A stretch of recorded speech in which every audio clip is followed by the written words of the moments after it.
The science of reading has different meanings. It is a collection of studies about the development, the practices, instructional practices, and issues related to reading and writing. It is a unified body of research from multiple fields. I joke and I tell my teacher candidates that within our literacy courses, we're not only preparing you to be effective teachers of reading and writing, but you will also be having the knowledge and skills, some knowledge and skills of a neurologist, because you are going to learn how to rewire the struggling reader's brain. Also, the science of reading is not new research like many think. Some of the studies date back over 20 years. The thing is that it has a new catchy phrase, and so that title, The Science of Reading, is new, but giving it a catchy phrase now helps the research have actual traction, so that now we are reflecting and making improvements on our practices to ensure that we are implementing what research says. So the momentum behind implementing research to practices is the other meaning of the science of reading. Reading has shaped a lot of who I am.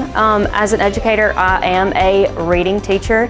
Rose Ford has done a phenomenal job with preparing not only me, but all of her students, from our foundations of reading and learning phonemic awareness to being able to apply it to our classroom and prepare these students. These are the things that the science of reading teaches us to teach our students. So the science of reading is basically just all the research and everything about how we don't just simply teach somebody how to read. You have to teach them the phonological awareness, the phonemic awareness, and the comprehension, and it's all these different skills that come together to create the science of reading, to create those fluency within those readers. In our classroom, we actually have a curriculum. We use what's called StoryWorks, and that is basically where we combine every single one of those skills so that they are getting the fluency that they're needing to read the stories, they're getting the comprehension that they need for the stories as well. And then we also tie in the things where we do phonemic awareness every single day, so we're building those stronger readers that you can't just have one thing without the other. It's kind of a co-adhesive with everything.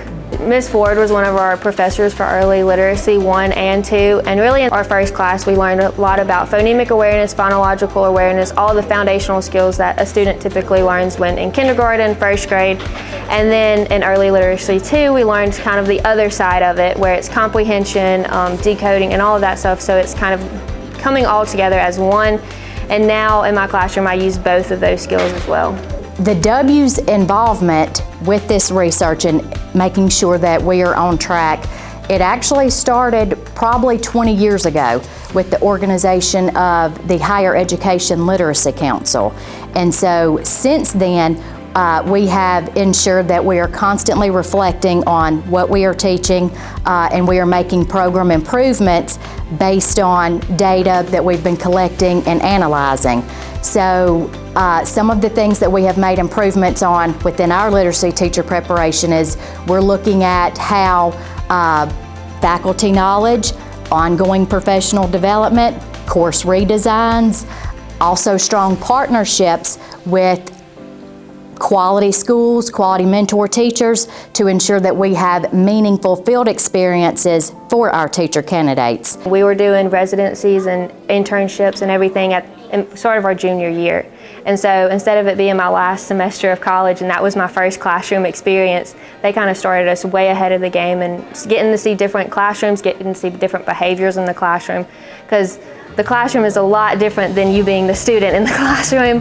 And so they kind of just threw us into that as well, and giving that with the behaviors that we're learning in the residencies, whether that be at Caledonia Schools or New Hope, we got to see all different types.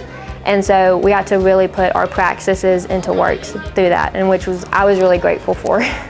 It really helps when I have students that are struggling readers and I can get them pulled aside and I can do one-on-one work. In 3rd grade, by this point, they should be able to fluently read, but I of course have some that cannot. So with the science of reading, that helps me break down each word. At that point, once we have our words broken down, we're able to put it all together, read our sentence fluently, and hopefully at that point comprehend what we're reading.